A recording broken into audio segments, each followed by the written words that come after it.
하나님께서 오늘 우리에게 허락하신 말씀은 열왕기상 19장의 말씀입니다. 열왕기상 19장 봉독은요 1절에서 14절과 18절 말씀 함께 봉독하도록 하겠습니다. 열왕기상 19장 봉독은 1절에서 14절과 18절 함께합니다. 아합은 엘리야가 한 모든 일과 그가 칼로 모든 예언자들을 죽인 일을 낱낱이 이세벨에게 알려주었다. 그러자 이세벨은 엘리야에게 심부름꾼을 보내어 말하였다. 네가 예언자들을 죽였더니 나도 너를 죽이겠다. 내가 내일 이맘때까지 너를 죽이지 못하면 신들에게 천벌을 달게 받겠다. 아니 그보다 더한 재앙이라도 그대로 받겠다. 엘리야는 두려워서 급히 일어나 목숨을 살리려고 도망하여 유다의 브엘세바로 갔다. 그곳에 자기 시종을 남겨두고 자신은 홀로 광야로 들어가서 하룻길을 더 걸어 어떤 로뎀나무 아래로 가서 거기에 앉아서 죽기를 간청하며 기도하였다. 주님, 이제는 더 바랄 것이 없습니다. 나의 목숨을 거두어 주십시오. 나는 내 조상보다 조금도 나을 것이 없습니다. 그런 다음에 그는 로뎀나무 아래에 누워서 잠이 들었는데 그때에 한 천사가 일어나서 먹으라고 하면서 그를 깨웠다. 엘리야가 깨서 보니 그의 머리맡에는 뜨겁게 달군 돌에다가 구워낸 과자와 물 한 병이 놓여 있었다. 그는 먹고 마신 뒤에 다시 잠이 들었다. 주님의 천사가 두 번째 와서 그를 깨우면서 말하였다. 일어나서 먹어라. 갈 길이 아직도 많이 남아있다. 엘리야는 일어나서 먹고 마셨다. 그 음식을 먹고 힘을 얻어서 밤낮 40일 동안을 걸어 하나님의 산인 호렙산에 도착하였다. 엘리야는 거기에 있는 동굴에 이르러 거기에서 밤을 지냈다. 그때에 주님께서 그에게 말씀하셨다. 엘리야야, 너는 여기에서 무엇을 하고 있느냐? 엘리야가 대답하였다. 나는 이제까지 주 만군의 하나님만 열정적으로 섬겼습니다. 그러나 이스라엘 자손은 주님과 맺은 언약을 버리고 주님의 제단을 헐었으며 주님의 예언자들을 칼로 쳐서 죽였습니다. 이제 나만 홀로 남았는데 그들은 내 목숨마저도 없애려고 찾고 있습니다. 주님께서 말씀하셨다. 이제 곧 나 주가 지나갈 것이니 너는 나가서 산 위에 주 앞에 서 있어라. 크고 강한 바람이 주님 앞에서 산을 쪼개고 바위를 부수었으나 그 바람 속에 주님께서 계시지 않았다. 그 바람이 지나가고 난 뒤에 지진이 일었지만 그 지진 속에도 주님께서 계시지 않았다. 지진이 지나가고 난 뒤에 불이 났지만 그 불 속에도 주님께서 계시지 않았다. 그 불이 난 뒤에 부드럽고 조용한 소리가 들렸다. 엘리야는 그 소리를 듣고서 외투자락으로 얼굴을 감싸고 나가서 동굴 어귀에 섰다. 바로 그때에 그에게 소리가 들려왔다. 엘리야야, 너는 여기에서 무엇을 하고 있느냐? 엘리야가 대답하였다. 나는 이제까지 주 만군의 하나님만 열정적으로 섬겼습니다. 그러나 이스라엘 자손은 주님과 맺은 언약을 버리고 주님의 제단을 헐었으며 주님의 예언자들을 칼로 쳐 죽였습니다. 이제 나만 홀로 남았는데 그들은 내 목숨마저도 없애려고 찾고 있습니다. 18절 말씀 함께 읽겠습니다. 그러나 나는 이스라엘에게 7천 명을 남겨놓을 터인데 그들은 모두 바알에게 무릎을 꿇지도 아니하고 입을 맞추지도 아니한 사람이다. 아멘. 하나님의 말씀입니다. 주님 안에 참 좋은 화요일입니다. 오늘 화요일이 우리에게 더 좋고 더 복된 이유는 화요중보기도회가 있기 때문인 것 같아요. 화요중보기도회 오늘 오전 11시에 본당에서 모여져서 함께 하게 될 텐데요. 이에 동참하시면 좋겠고 또 여러 자리에서 이 화요중보기도회를 위해서와 중보기도 팀을 위하여 기도해 주셨으면 좋겠습니다. 저와 여러분 모두가 중보기도자이겠습니다. 자, 지난 장에서 엘리야는요, 바알과 아세라 선지자 850명과 대결하였을 때 하나님께서 불을 내려주심으로 말미암아 대승을 거두게 하셨습니다. 그로 인하여 엘리야는 그 선지자들을 칼로 죽였고 하나님 안에 승리를 거두게 되었죠. 또한 엘리야는 3년이 넘도록 가뭄이 들었던 이스라엘 전역에 비를 내리게 하시는 하나님의 능력을 경험한 터였습니다. 하지만 오늘 본문에서 엘리야는요, 깊은 우울감으로 인하여서 로뎀나무 아래에 숨어있는 연약한 모습을 보이고 있습니다. 로뎀나무는 참 특별한 나무입니다. 로뎀 지역에 있는 나무일 텐데 이 나무는요 2m에서 3m 되는 굉장한 거목이라고 하지요.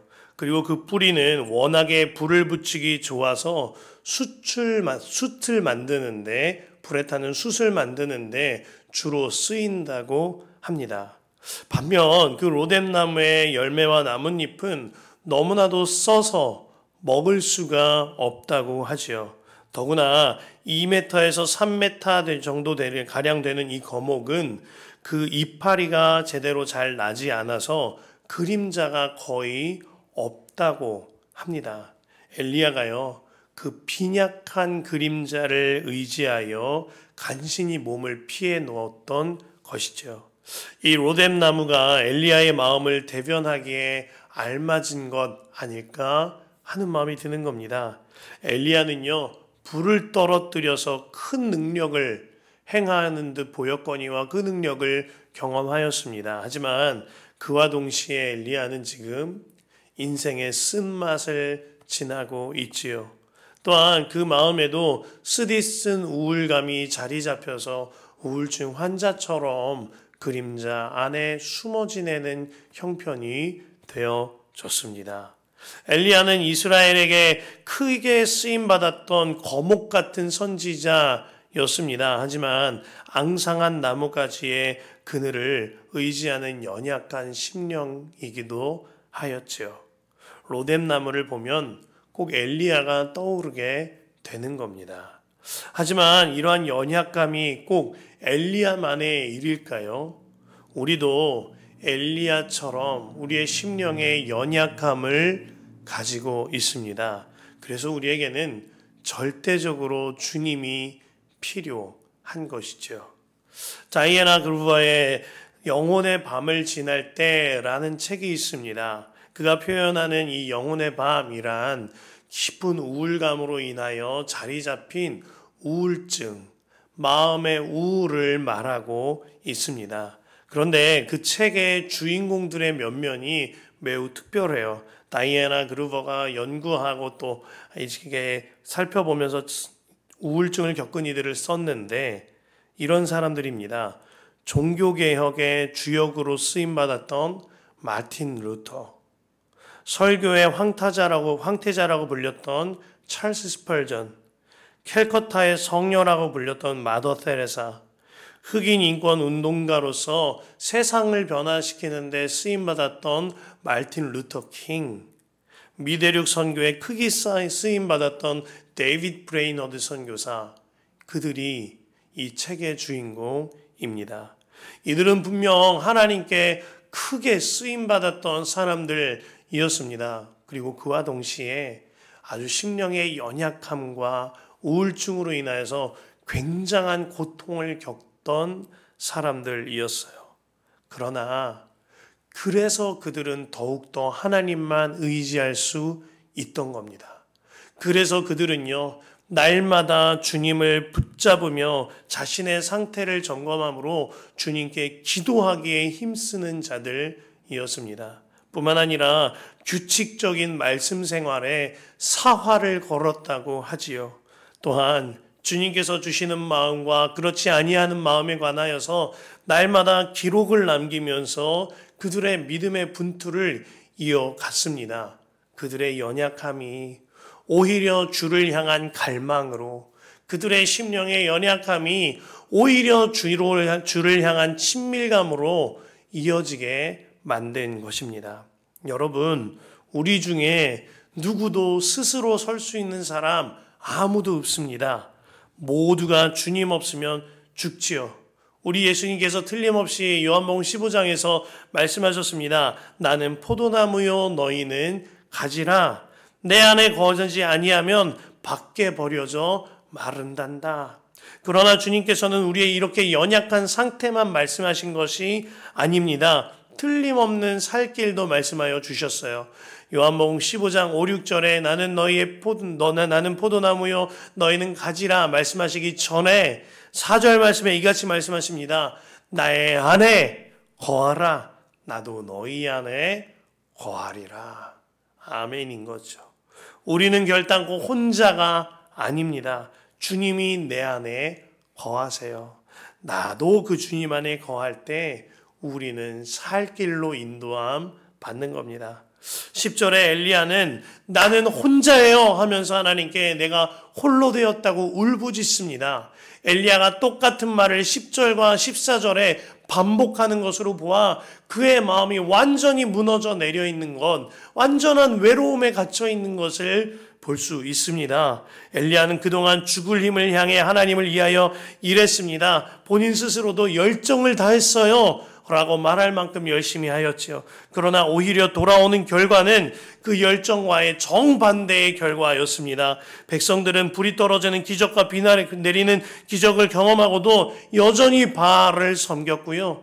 뿐만 아니라 아합왕의 아내 이세벨은 엘리야를 죽이겠노라 혈안이 되어 사람을 보내었습니다. 외로움, 두려움, 근심, 염려, 이 모든 것들이 엘리야를 삽시간에 눌림 상태로 눌러 버린 것입니다. 그래서 엘리야가 4절에 로뎀나무 아래에서 죽기를 간청하며 기도하였다라고 한 것이죠.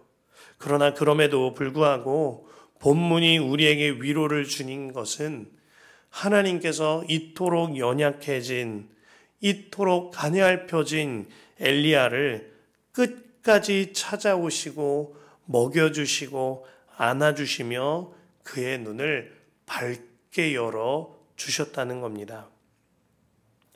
5절에 주님께서 천사를 보내세요. 그때에 한 천사가 일어나서 먹으라고 하면서 그를 깨웠다 하였습니다. 주께서 친히 뜨겁게 달군 돌 위에 과자를 구워주시고 또 물을 먹여주시면서 그에게 밥상을 차려주시는 거예요. 마치 우리 어머니의 밥상처럼 주님께서 자상하게 그에게 상을 차려 주신 겁니다. 마치 예수님께서 부활하셨을 때에 실패함으로 말미암아 시르에 빠진 제자들을 위하여 장작불에 고기를 구워놓고 기다려 주셨던 것처럼 그렇게 엘리야에게 자상하게 와 주신 거죠. 그럼에도 불구하고 엘리야는 그 음식을 받아 먹고 다시 잠에 듭니다. 그 영혼이 아직도 깊은 어둠 속에 잠들어 있었던 것이지요.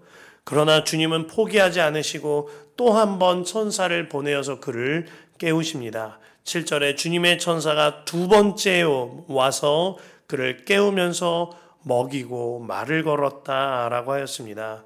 마침내 엘리야가 음식을 먹고 힘을 내어 호렙산에 도착해서 주님과 대면하게 된 거예요.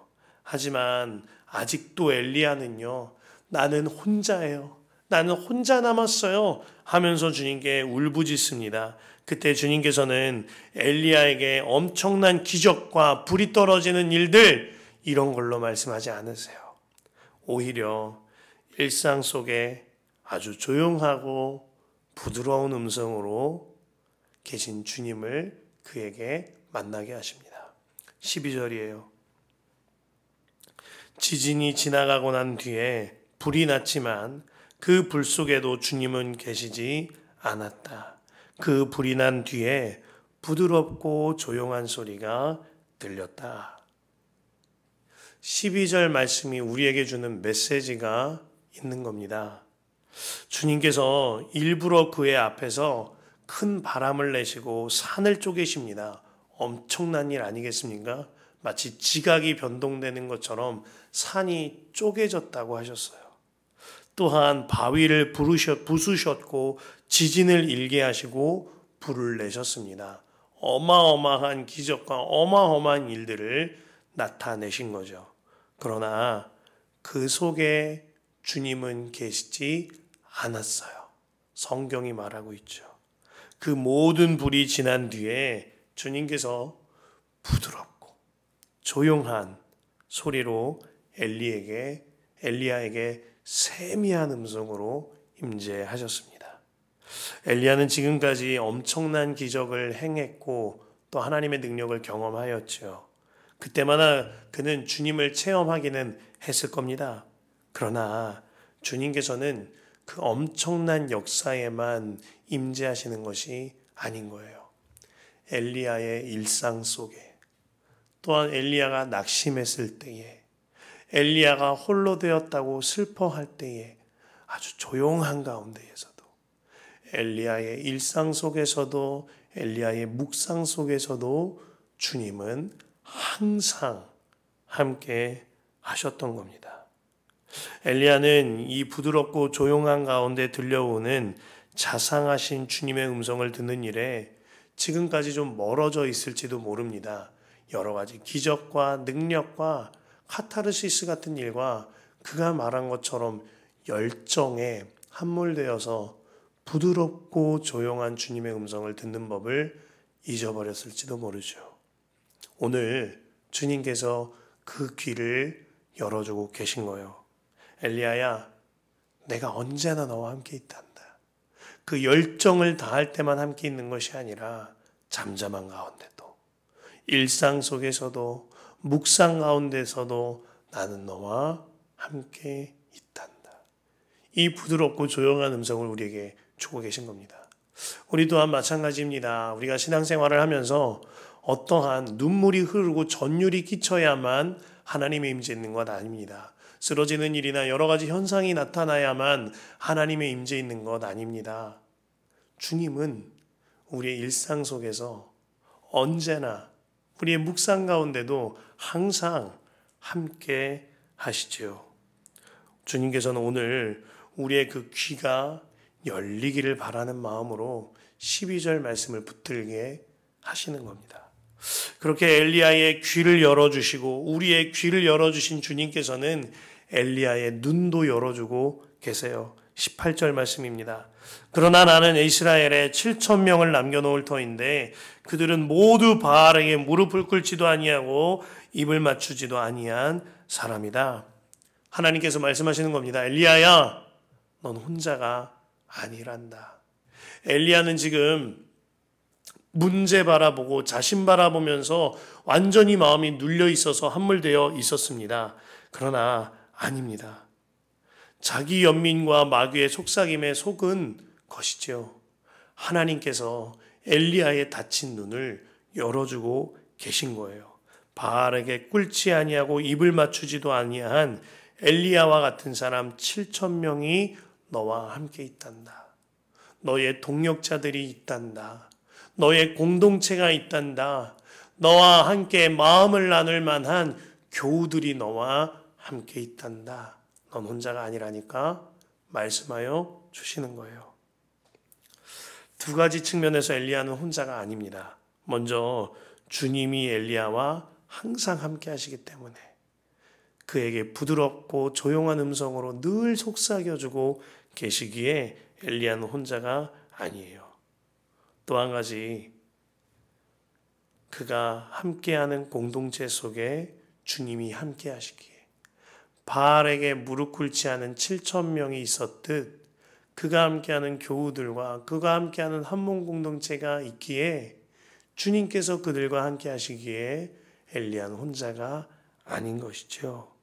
이 귀와 눈을 엘리야에게와 우리에게 동일하게 열어주고 계신 거예요. 어제까지 우리 교회는 참 귀한 장례식을 섬겼습니다. 장례 예배를 섬겼죠.